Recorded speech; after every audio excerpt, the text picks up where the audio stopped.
თავი 22.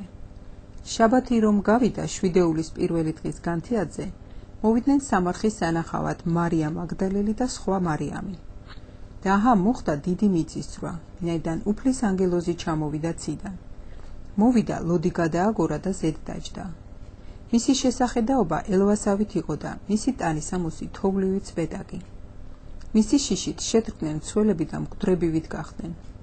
ანგელოზმა კი მიმართა დედაკაცებს და უთხრა: ნუ გეშინიათ, ვიცი რომ ჯვარცმული ესოს ეძებთ. აქ არ არის ვინაიდან აღდგა როგორც თქვა. მოდით ნახეთ ადგილი სადაც იწვა.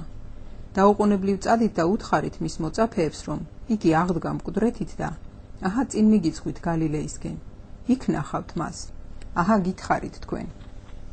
ისინი სწრაფად გამოეშურნენ სამარხიდან შიშით და დიდი სიხარულით და გაიქცნენ რომ ეცნობებინათ მისი მოწაფეებისათვის. და აჰა იესო შეხვდა მათ და უთხრა: გიხაროდეთ. ისინი მივიდნენ, ფეხებზე მოეხუნენ და თაყვანისცეს მას. მაშინ უთხრა მათ იესომ: ნუ გეშინიათ, წადით და აუწყეთ ჩემს ძმებს, რომ წავიდნენ გალილეას და იქ ვნახავენ. როცა ისინი მიდიოდნენ, აჰა მცველთაგან ზოგიერთები მივიდნენ ქალაქში და აუწყეს მღვდელმთავრებს ყოველივე რაც მოხდა. ისინი შეიკრიბნენ უხუცესებთან ერთად. მოითათბირეს და დიდძალი ვერცხლი მისცეს ჯარისკაცებს და უთხრეს: თქვით, მისი მოწაფეები მოვიდნენ ღამით და მოიპარეს იგი, როცა ჩვენ გვეძინა.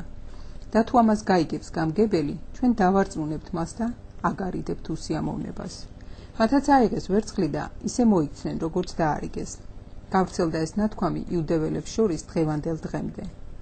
ხოლო 11 მოწაფე წავიდა გალილეას იმ მთაზე, რომელიც იესომ დაუთქვა მათ.